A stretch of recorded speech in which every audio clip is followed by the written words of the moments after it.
Morning praise allot శుభోదయం అనుదిన ఆహారం అనే ఈ ఆధ్యాత్మికమైన కార్యక్రమానికి సుస్వాగతం. మనుషుడు రొట్టె వలన కాదు, దేవుని నోట నుండి వచ్చు ప్రతి మాట వలన జీవించును. ఈరోజు దేవుని యొక్క వాక్య ఆత్మీయ ఆహారము కీర్తనల గ్రంథము 35వ అధ్యాయము 13వ వచనంలోని 2వ భాగము. ఉపవాసం చేత నా ప్రాణమును ఆయాసపరుచుకొంటిని. మనిషి వారి అవసరములకు కూడా ఉపవాసం ఉండరు. ప్రార్థన చేయటమే చాలామందికి చాలా కష్టంగా ఉంటుంది. అలాంటిది ఉపవాసం ఉండటం అంటే అది మరింత కష్టమే వారికి.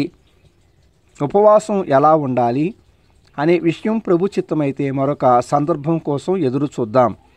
అయితే ఎందుకు ఉపవాసం ఉండాలి? వేటి కొరకు ఉపవాసం ఉండటం దేవుని చిత్తం? బైబిల్ నందు పరిశుద్ధులు ఏ అవసరముల కొరకు ఉపవాసం ఉన్నారు?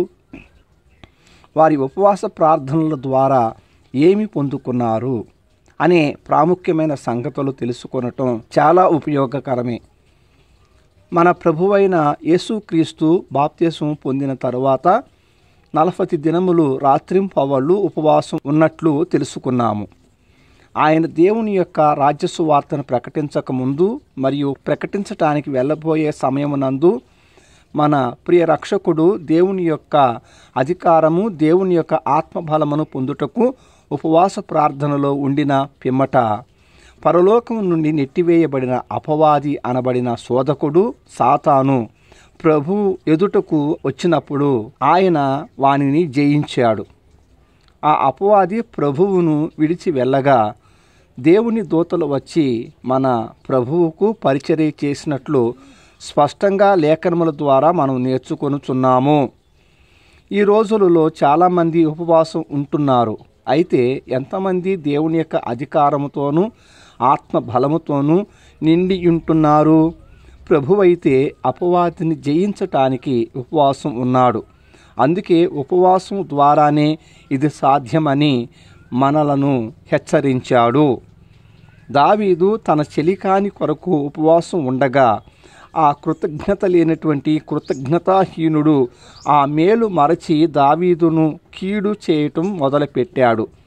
ఎంత భయంకరమైనటువంటి విషయం ఇది! మోషే సీనాయి పర్వతంపై 40 దినములు ఉపవాసం ఉన్నాడు. ఎందుకంటే ఇశ్రాయేలీలు దేవునికి ఇష్టముగా జీవించాలంటే ఆయన ఆజ్ఞలు ఏమిటో తెలుసుకోవాలి. దేవుని యొక్క ఆజ్ఞలు మనపై దేవుని యొక్క ఉద్దేశాన్ని తెలపటం మాత్రమే కాక మనం ఎలా జీవించటం ఆయనకు ఇష్టమో నేర్పిస్తాయి, తెలియచేస్తాయి. అందుకే దేవుని యొక్క ఆజ్ఞలను మనం ఎప్పుడూ మరవకూడదు. ఆ ప్రకారం జీవించుటకు అశ్రద్ధ చూపకూడదు. అందుకు మోషే సీనాయి పర్వతంపై 40 దినములు ఉపవాసం ఉన్నాడు. అవును, దేవునిని అర్థం చేసుకోవాలంటే దేవుని ఆజ్ఞలను అర్థం చేసుకోవాలి.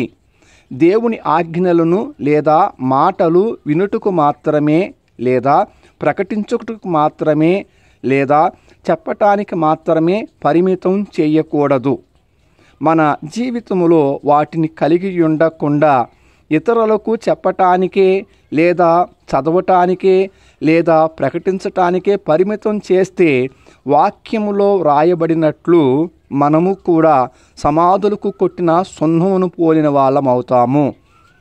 దావీదు ఉపవాసం చేత తన ప్రాణాన్ని ఆయాసపరుచుకొని తన చెలికాని కొరకు ప్రార్థించగా తన ప్రార్థన ద్వారా మేలు పొందిన తన చెలికాడు దావీదు యొక్క కీడును కోరుతున్నాడు. తన హృదయంలో బాధను దేవుని దృష్టికి తీసుకొని వెళుతున్నాడు దావీదు. నీవు మేలు చేసిన వారు, అంటే నీ ద్వారా మేలులు పొందిన వారు, నీ చెలికాడు నిన్ను బాధిస్తుంటే నీ హృదయంలో బరువును దేవుని పాదాల చెంతకు తీసుకొని వెళ్ళు. నీ బాధంతా ప్రభువుకే చెప్పు, ఎవరికీ చెప్పవద్దు. ఎందుకంటే అలా చెప్పటం ద్వారా నీకు ప్రయోజనం ఏమీ కలగదు. హన్న తన హృదయంలో ఉన్న వేదనంతటిని దేవుని దృష్టికి తీసుకొని వెళ్ళి ఆదరణ పొందింది, దీవించబడినది. దేవుడు తన జీవితంలో గొప్ప కార్యం చేశాడు. మనుషులు నిన్ను విడిచిపెట్టారేమో కానీ నీ దేవుడు ఎన్నడూ ఎప్పుడు నిన్ను విడవుడు, ఎడబాయడు. ప్రార్థన. ప్రేమ స్వరూపమైనటువంటి మహాకనికరం కలిగిన మా పరలోకపు తండ్రి, నీకు స్తోత్రాలు. మమ్మల్ని ఎంతో ప్రేమించి మాకు అనుగ్రహించిన ఈ దినమును యావత్తూ మీ దయగల హస్తాలకు అప్పగిస్తున్నాం, మీ అధికారానికి అప్పగిస్తున్నాం. మీరు మమ్మల్ని కాపాడి నడిపించండి స్వామి. వాక్యం విని ప్రార్థనలో ఏకీభవిస్తున్న ప్రతి ఒక్క బిడ్డను మీరు దీవించండి, ఆశీర్వదించండి. ఎవరైతే అనారోగ్యంగా ఉన్నారో, బాధపడుతున్నారో, ఇప్పుడే ఈ సమయమునందే ముట్టి స్వస్థపరిచి అద్భుత కార్యం జరిగించమని ప్రార్థిస్తున్నాము. మీ సంకల్పమును నెరవేర్చుకొనండి దేవా. ఈ దినమంతా మీకే సమర్పిస్తూ మీ బంగారు పాదములకి సాగిలపడి నమస్కరిస్తూ ఈ ప్రార్థన మీ ప్రియకుమారుడును మా రక్షకుడైన యేసుక్రీస్తు అత్యున్నతమైన నామములో ప్రార్థించి పొందుకొని ఉన్నాం పరమ తండ్రి.